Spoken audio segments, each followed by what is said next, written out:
Dubai டேக்ஸே இல்லாத country. ஆனால் fine சும்மா அப்படி தெறிக்க விடும். துபாயில் கார் ரேட்டு கம்மியாமே? ஆமாம், கம்மி தான். துபாயில் கார் லைசன்ஸ் இருக்கிறது கஷ்டம்.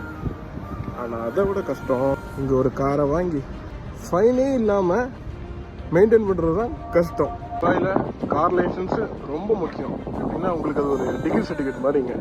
ஆனால் அவசரப்பட்டு நீ ஒரு சொந்தமாக ஒரு கார் வாங்கின, நீ செத்தமாவன பார்க்கிங்கு, சாலிக்கு, பெட்ரோலு, ஃபைன்ஸு, லைன் க்ராஸ் பண்ணால் ஃபைனு, பார்க்கிங் பண்ணலாம் ஃபைனு, லைட் ஆன் பண்ணலாம் ஃபைனு, பெட்ரோல் இல்லாமல் ரோட்டில் நின்னா கூட ஃபைனு. காரு விலை 10,000, அதாவது 10,000 கிராம்ஸு.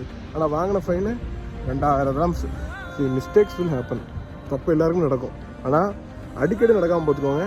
நீ துபாய்க்கு வந்து லைசன்ஸ் எடுத்து கார் எடுக்க போகிற எல்லா நண்பருக்கும் சொல்லிக்கிறேன், கார் எடுங்க, ஆனால் கரெக்டாக ரூல்ஸை ஃபாலோ பண்ணுங்கள். இங்கே பண்ணுற ஒவ்வொரு சின்ன சின்ன தப்புக்கும் நீங்கள் நம்ம ஊர் காசுக்கு 1000 இழப்பீங்க கையிலேருந்து. இங்கே சின்ன சின்ன ரூபாவாக இருக்கும், ஆனால் நம்ம ஊர் காசுக்கு 1000 இருக்கும். துபாயிலெல்லாம் பேச்சே கிடையாது, வீச்சு தான்.